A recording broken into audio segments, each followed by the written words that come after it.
So good afternoon. Before I begin, I will start with a question.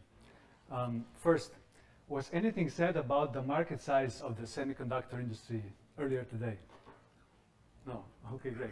So then I can ask the second question. Who knows what is the global market size for the lithography equipment manufacturers? Any idea?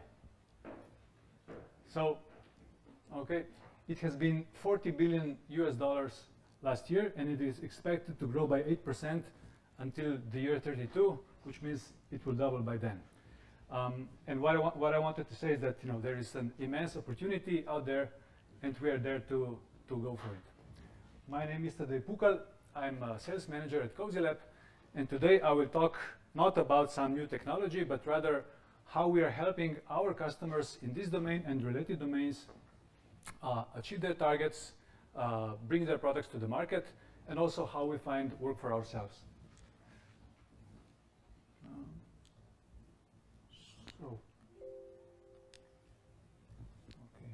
Okay. I stole this slide from the last year's presentation from our CEO, Mag Tadej Pukl, who was presenting a case from our project in the actual lithography supply chain. But it has a bold statement, and it's by ASML, and they say that every complex system today requires advanced, precise control software to run it, to bring life to it. And this is also what Cosylab does. Before I go explaining about two cases where we helped our customers and are still in the collaboration, let me tell you about the company itself. So we tend to position ourselves as the leading provider of control systems, turnkey control systems, either software or electronics for very complex, precise, advanced machines. The company has been around for 22 or so years, roughly 300 people at the moment, and we work globally, even though that we are headquartered here in Ljubljana. These are some of the fields and domains where we are present. So from particle accelerators to fusion, both commercial and scientific, space, astronomy, and of course high-tech and quantum, and this is also what I'll be talking about today. And on the right side, we're also heavily present in the medical domains.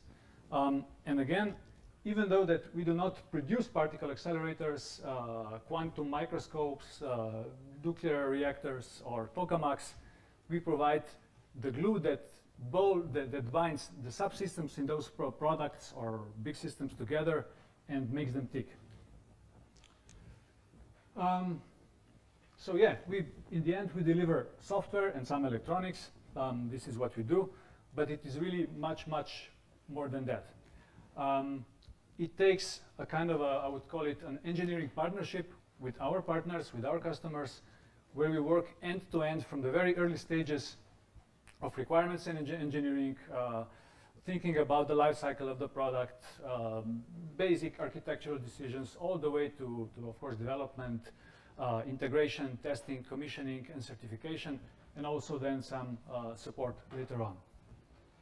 Which means that we really need to understand the complexity of the systems that we are dealing in.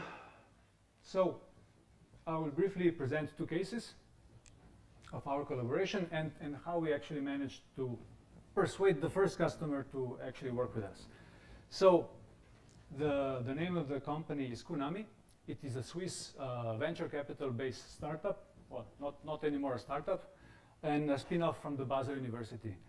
And it's a group of physicists who know a lot about quantum technologies, quantum sensing in particular, and a few years back they turned to Cosylab, or somehow we got in touch with them, and they had an idea, they knew that it works. Hey, we want to build a quantum microscope, which will be able to measure very, very small magnetic fields on almost a nanometer scale. And with this, it has many use cases.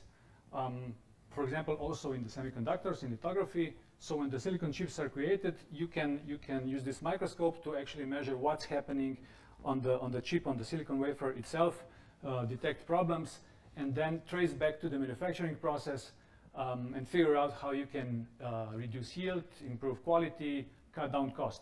And I was mentioning some figures when I started talking, you know, in this 40 or 80 billion, there is certainly demand for that. But there are many, many other use cases for this microscope. And what Cosylab did, we provided the end-to-end, the comprehensive control system, which consists of the electronics and the software and the firmware that actually control the RF signal, the laser that is being used here, the photon counters. It's done on FPGA so that the data can be acquired and processed in real time so that the scientists, you know, and the breakthrough people can do their work. So basically, it's a short description, but I will not talk about this. I would rather tell, you know, how this collaboration started when we got in contact with the customer. Of course, they had an idea. Smart people, they know about the quantum, and they just barely knew enough about electronics and software to think, you know, compared to what we really work on, these other things should be relatively simple to do. You know, we know what the electronics needs to do. We know how the machine should work in the end, so we need somebody to put it together. So the problem was two-faced. On one hand, there's a technical challenge which we need to overcome. I will not talk about this. On the other hand, there was this mindset, and this is, you know, how we get work and how we persuade our customers that we are a trustworthy partner. When we started talking, I would say they would approach us in a way, look, we have thought everything out, just do it. But then we started asking some very simple questions that turned out that require maybe more complex answers. Like, okay, you know what the project, the system needs to do, you have the technical requirements, but tell us about the life cycle of the end product. Okay, well, what does that mean? Well, tell us, for example, how long it is supposed to be alive on the market. Tell us how you're going to do upgrades, how you're going to ensure warranty. Because this impacts the architectural decisions that our engineers need to make. Okay, back to the drawing board, or you know, a few other meetings. And then, for example, moving on. So you will be selling this machine in Europe, right? Okay. You need some certification. You need the CE mark. Yes, we need it. Okay, for industrial or for commercial purposes, Class A or Class B.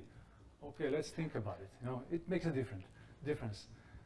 Also, they did their homework. They had a list of electronic components already at hand. So they shared that with us. And when we said, okay, let's see what you first need from the prototype and what the end product should look like, it was like the response was, let's skip the prototype. We have 6 months to do it, to bring it to market.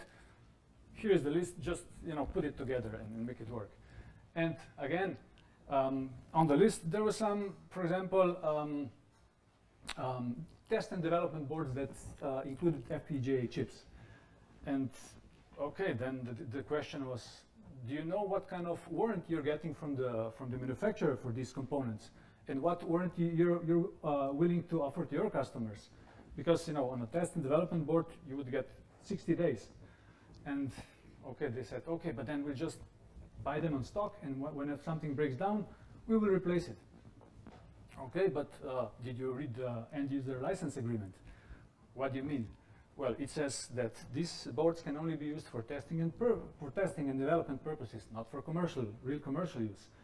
So, you know, with these questions and discussions, we managed to really persuade them that we've done this several times at least before, and that they would be safe collaborating with us end to end. So, as I mentioned before, a sort of a real, you know, close engineering partnership was developed.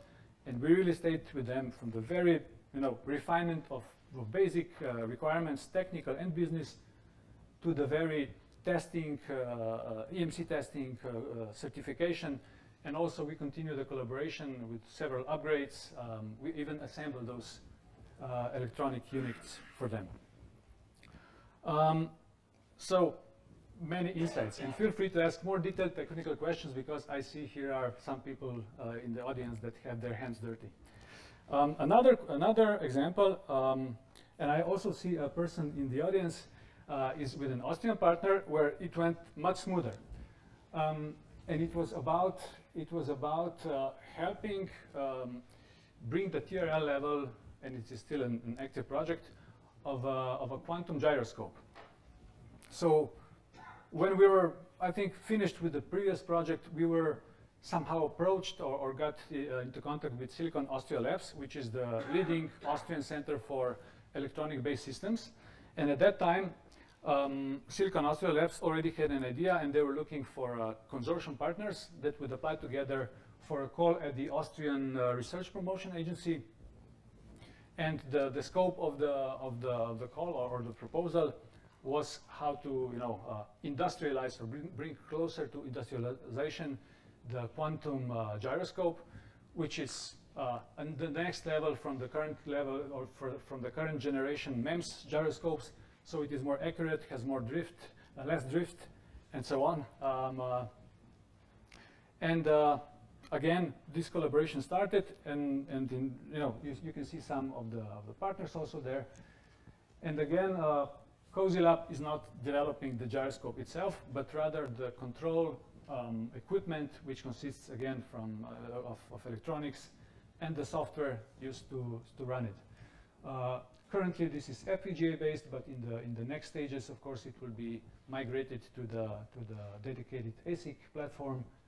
And this is, in short, how Cosylab enables advancements in high-tech industry, how we help our customers reach their targets on time with less risk, and most important, within budget, so that they can meet their targets.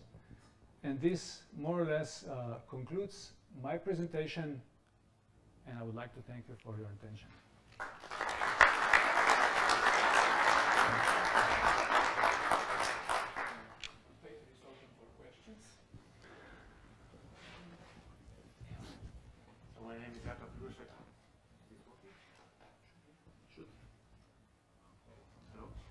My name is Jakub Ruszek. I'm from Silicon Austria Labs.